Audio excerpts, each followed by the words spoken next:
अस्सलामुअलैकुम dear students, उम्मीद करता हूँ आप सब दोस्त खैरियत से होंगे, ठीक ठाक होंगे। डियर स्टूडेंट्स, आज के इस वीडियो में हम BSN फर्स्ट सेमेस्टर के सब्जेक्ट बायोकेमिस्ट्री के इम्पोर्टेंट MCQs को डिस्कस करेंगे, जो कि KMU के फाइनल एग्जामिनेशन के हवाले से काफ़ी ज़्यादा इम्पोर्टेंट है। सो तमाम दोस्तों से गुजारिश है कि वीडियो को स्टार्ट करने से पहले चैनल को ज़रूर सब्सक्राइब करें और बेल आइकन को दबाएं ताकि नए वीडियोस की नोटिफिकेशन आप सब दोस्तों को टाइम पर मिल सके। डियर स्टूडेंट्स, आपको ये बताता चलूँ कि ये MCQs जो है बायोकेमिस्ट्री के यूनिट प्रोटीन्स से स्पेशल रिलेटेड है। सो प्रोटीन्स से रिलेटेड आपको इस वीडियो में बहुत ज़्यादा MCQs मिलेंगे, जो कि बहुत ज़्यादा हेल्पफुल होंगे आपके KMU के एग्ज़ामिनेशन के लिए। सो इसको जो है गौर से सुने, अंडरस्टैंड करने की कोशिश करें और अपने साथ मेमोराइज़ करें। MCQs नंबर 1 है, कहते हैं कि the structural unit of protein is.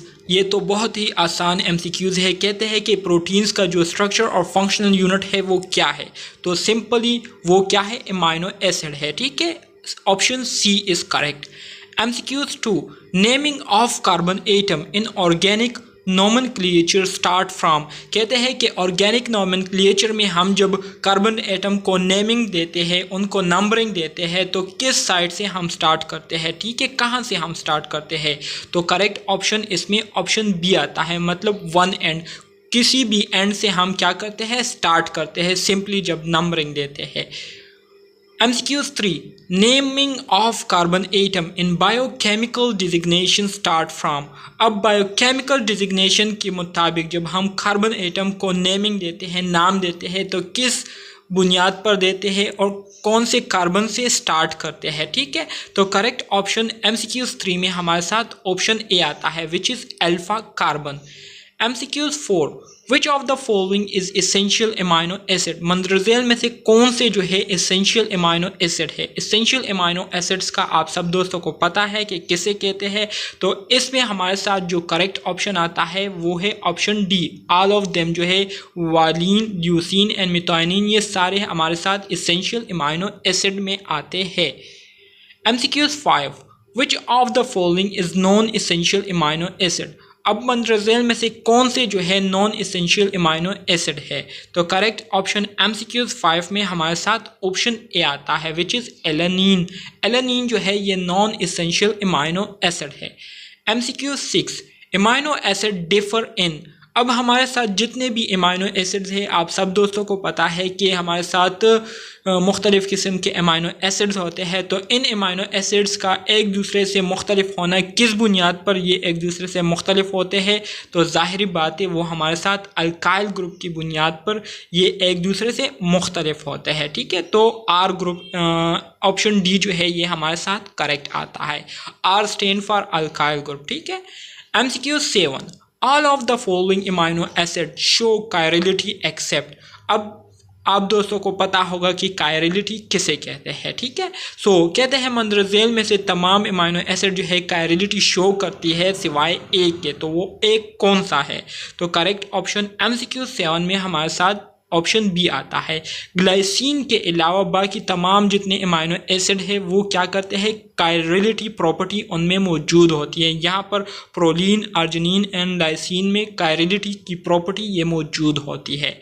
MCQs 8, most dash amino acids are chiral. अब वो कौन से अमाइनो एसिड है जो कि ज़्यादातर कायरल है, उनमें कायरलिटी वाली प्रॉपर्टी मौजूद होती है, तो करेक्ट ऑप्शन MCQs 8 में ऑप्शन A आता है, which is alpha amino acid. जितने भी अल्फ़ा अमाइनो एसिड है तो ज़्यादातर अल्फ़ा अमाइनो एसिड में कायरल प्रॉपर्टी जो है ये मौजूद होती है। ठीक है। MCQs number 9, the alpha carbon has always. Alpha carbon जो हमारे साथ वो कार्बन होता है जिसके साथ बाकी अदर ग्रुप्स जो है वो अटैच हुए होते हैं, तो अल्फ़ा कार्बन जो है ज़्यादा से ज़्यादा कितने ग्रुप्स के साथ बॉन्डिंग करता है, तो ज़्यादा से ज़्यादा 4 सब्स्टिट्यूएंट के साथ ब्रांचिंग करता है। ठीक है। MCQs number 10, each amino acid has a unique fourth group. Her amino acid में जो है यूनिक फोर्थ ग्रुप होता है, तो वो यूनिक फोर्थ ग्रुप कौन सा होता है। MCQs नंबर 10 में हमारे साथ करेक्ट ऑप्शन R आता है, विच इज़ अल्काइल सब्स्टिट्यूएंट। मतलब कोई भी अमाइनो एसिड हो उसमें अल्काइल ग्रुप जो है ये लाजमी मौजूद होता है, ठीक है। MCQs number 11, in glycine the fourth substituent is. अब ग्लाइसिन में फोर्थ सब्सटीट्यूएंट कौन सा होता है, मतलब एक ब्रांच बना होता है, दूसरा बना होता है, तीसरा बना होता है, चौथा जो ग्रुप होता है तो वो ग्लाइसिन में कौन सा ग्रुप होता है, ठीक है। तो करेक्ट ऑप्शन एमसीक्यूज 11 में हमारे साथ ऑप्शन सी आता है, which is hydrogen. Dear students, यहाँ पर एक बात आपको बताता चलूँ कि आप लोगों के लिए ये जानना बहुत ज़रूरी है कि आपको तमाम अमाइनो एसिड्स के स्ट्रक्चर का भी पता हो और उसका जो फंक्शनल ग्रुप है उसके बारे में भी आपको पता होना चाहिए और आपको वो याद होनी चाहिए, क्योंकि केमियो के एग्जामिनेशन में बायोकेमिस्ट्री में अगर प्रोटीन से एमसीक्यूज़ आएंगे तो उसके स्ट्रक्चर्स के बारे में आएंगे। इसके अलावा लेवल ऑफ प्रोटीन्स के बारे में, प्रोटीन्स के जो 4 लेवल है, ठीक है, प्राइमरी, सेकेंडरी, टर्शियरी एंड क्वाटर्नर, तो इससे रिलेटेड एमसीक्यूज़ ज़्यादातर आएंगे, ठीक है, इंशाल्लाह। तो आप लोगों ने जो है इसी तरह से तैयारी करनी है कि आपको फिर ये एमसीक्यूज़ आते हो। MCQs 12, common amino acid can be placed in.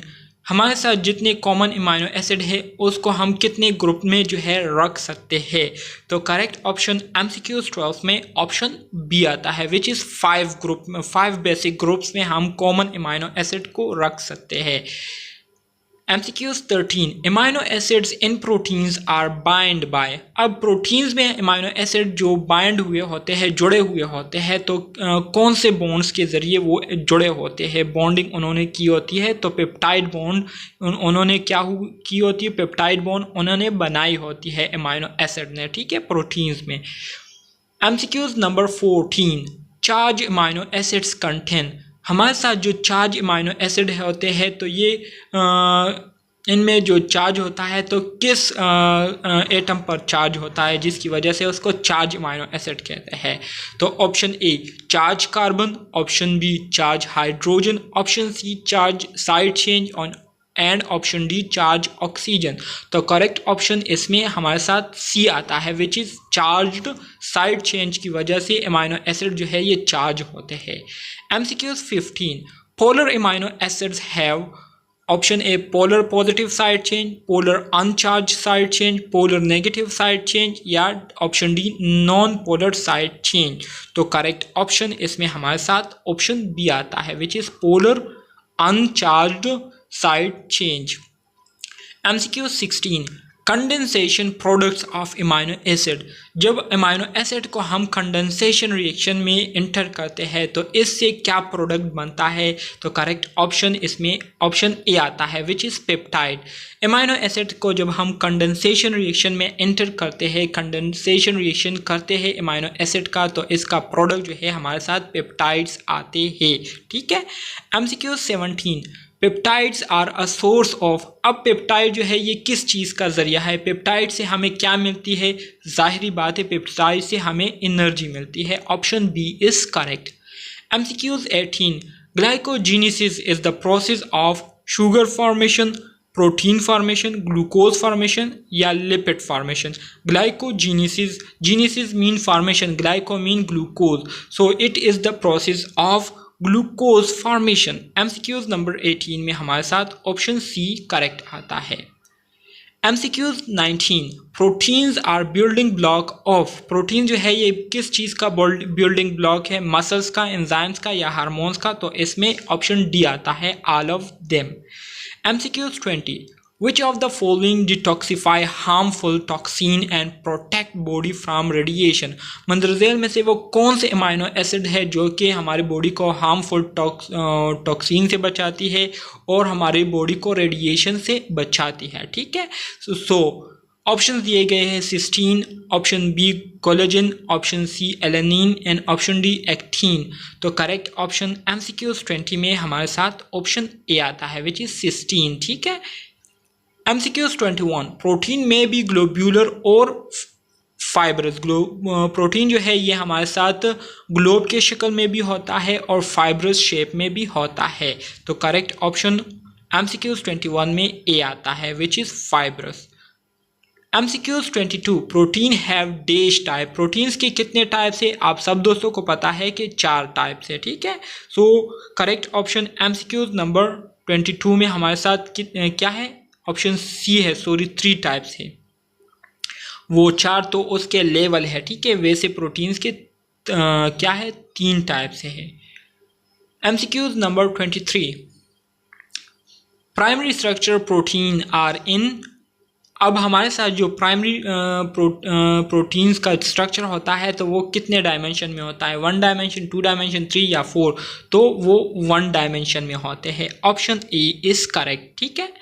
MCQs 24 there are dash level of proteins on the basis of structure, अब ये MCQs आया, बहुत ही इंपॉर्टेंट MCQs है एग्जामिनेशन के हवाले से, ये ज़रूर आएगा आपके एग्जामिनेशन में, इसको आप अच्छी तरह से याद कर लीजिए।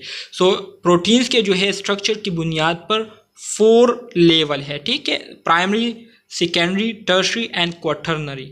MCQs 25 alpha and beta are types of, हमारे साथ जो अल्फ़ा और बीटा है तो ये किस प्रोटीन स्ट्रक्चर के टाइप्स है, तो करेक्ट ऑप्शन MCQs 25 में हमारे साथ ऑप्शन बी आता है, which is secondary structure.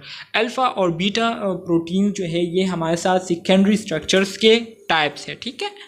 MCQs 26 the 3 dimensional structure is, अब हमारे साथ जो 3 डायमेंशनल स्ट्रक्चर है वो कौन से प्रोटीन है, प्राइमरी स्ट्रक्चर वाले, सेकेंडरी या टर्शरी या क्वाटरनरी, तो 3 डायमेंशनल स्ट्रक्चर वाले जो प्रोटीन है उसको क्या कहते हैं, उसको टर्शरी प्रोटीन्स कहते हैं, ठीक है, वो टर्शरी प्रोटीन्स है। अब आ जाते हैं MCQs 27 की तरफ। Several motif pack together to form compact local unit card, several motif packs को जो है हम क्या करते हैं उसको कंबाइन करते हैं और उससे एक यूनिट बनाते हैं, तो उसको क्या कहते हैं, एमाइनो एसिड, प्रोटीन, पेप्टाइड्स या डोमेन, तो करेक्ट ऑप्शन MCQs 27 में हमारे साथ ऑप्शन डी आता है, which is domain. MCQs 28 when 2 और मोर डोमेन्स कंबाइंस दे फॉर्म, जब 2 या 2 से ज़्यादा डोमेन्स जो है वो मिलते हैं तो उससे क्या बनते हैं, मल्टी डोमेन्स बनते हैं, ठीक है, मल्टी मीन मैनी डोमेन्स उससे बनते हैं, तो करेक्ट ऑप्शन MCQs 27 में हमारे साथ होमो डोमेन उससे बनते हैं, ठीक है। MCQs 28 में हमारे साथ क्या आता है, MCQs 28 में ए आता है, ठीक है, मल्टी डोमेन उससे बनते हैं। MCQs 29 which of the following is fibrous protein, मंदरजेल में से कौन से फाइब्रस प्रोटीन है, कोलेजन, इलास्टिन, केराटिन या ऑल ऑफ देम, तो करेक्ट ऑप्शन हमारे साथ ऑप्शन डी आता है, ये तीनों जो है ये फाइब्रस प्रोटीन्स है। MCQs 30 all are globular protein except, तमाम ग्लोब्यूलर प्रोटीन है सिवाय एक के, तो वो एक कौन सा है, MCQs 30 में हमारे साथ करेक्ट ऑप्शन ए आता है। कोलेजन जो है ये ग्लोब्यूलर प्रोटीन नहीं है, बाकी हीमोग्लोबुलिन एंड इम्यूनोग्लोबुलिन ये दोनों ग्लोब्यूलर प्रोटीन है, इसका शेप जो है वो ग्लोब की तरह है, सर्कुलर है, ठीक है। तो डियर स्टूडेंट्स ये कुछ इंपॉर्टेंट MCQs थे केएमयू के लिहाज से फर्स्ट सेमेस्टर बायोकेमिस्ट्री के, जो कि मैंने आप दोस्तों के साथ शेयर किए। उम्मीद करता हूँ आपको इसकी समझ आ गई होगी। अगर वीडियो पसंद आई हुई हो तो काइंडली चैनल को ज़रूर सब्सक्राइब करें और बेल आइकन को दबाएं और अपने दोस्तों के साथ ज़रूर शेयर करें।